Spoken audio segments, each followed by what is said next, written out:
This is Inside Indiana Business Radio on Demand for the morning of February 21st, 2023. I'm Wes Mills. The Indiana House has approved Senate Bill 2, which would provide a state and local tax deduction for many small businesses in Indiana. The Senate has already passed the measure. The bill provides a deduction for what's known as pass-through entities, which are businesses that are not subject to corporate income tax. Indiana Chamber President and CEO Kevin Brinegar says the bill will help those business owners save millions of dollars. That measure would allow all of our pass-through businesses, which is the vast majority of businesses in Indiana, to take full deductibility of the state and local income taxes paid.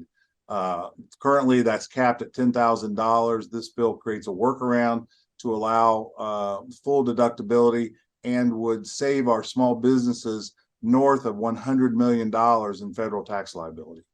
Brinegar says 29 other states have passed similar legislation, putting Indiana at a disadvantage if the bill wasn't approved. When people think of great places to work remotely, they might think about a beach or mountains. But as it turns out, 3 Indiana cities are in the top 10 places for remote workers. Inside Indiana Business reporter Alex Brown tells us why. The Wall Street Journal has released a list of the top 10 places for remote workers, and 3 Indiana cities are included. The nationwide poll is based on the top 10 factors that people consider when deciding where they want to live and work remotely. The Journal says the list showcases places that often aren't on the radar of remote workers, even though they offer many of the qualities that people say they are looking for, such as affordability, high-speed internet, and more living space. Evansville is the highest-ranked Indiana community, coming in at number 3. It is followed by Lafayette at number 5 and Fort Wayne in the 10th position. Springfield, Missouri was the top-ranked city, and one reason was its recent investment in fiber broadband citywide.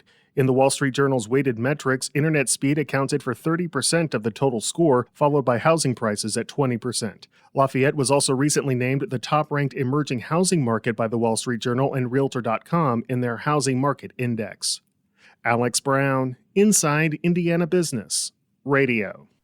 Crews are nearing completion of a more than 1 million square foot speculative building at the River Ridge Commerce Center in Jeffersonville. Gateway 1000 sits on more than 74 acres of land.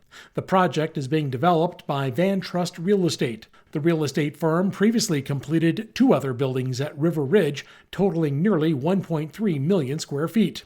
A potential tenant for the new building has not been identified.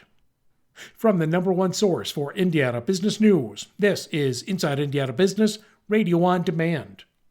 Indiana business and community leaders, you're invited to a roadshow unlike any other. IBJ Media, Inside Indiana Business, and the Indiana Economic Development Corporation are joining forces for the Engage Indiana series, presented by Indiana University and Old National Bank. A focus on talent, education, and issues that shape our economy.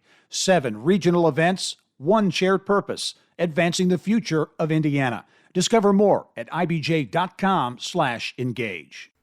Has your company grown at a rapid pace over the last 2 years? Nominations are now being accepted for Fast 25, IBJ's exclusive list of fastest growing companies in Central Indiana. Honorees will be spotlighted in a special publication in the IBJ and celebrated at an event on May 9th. Check out the changes to this year's criteria to see if your company qualifies. Learn more and submit your nomination by March 1st at ibj.com/nominations.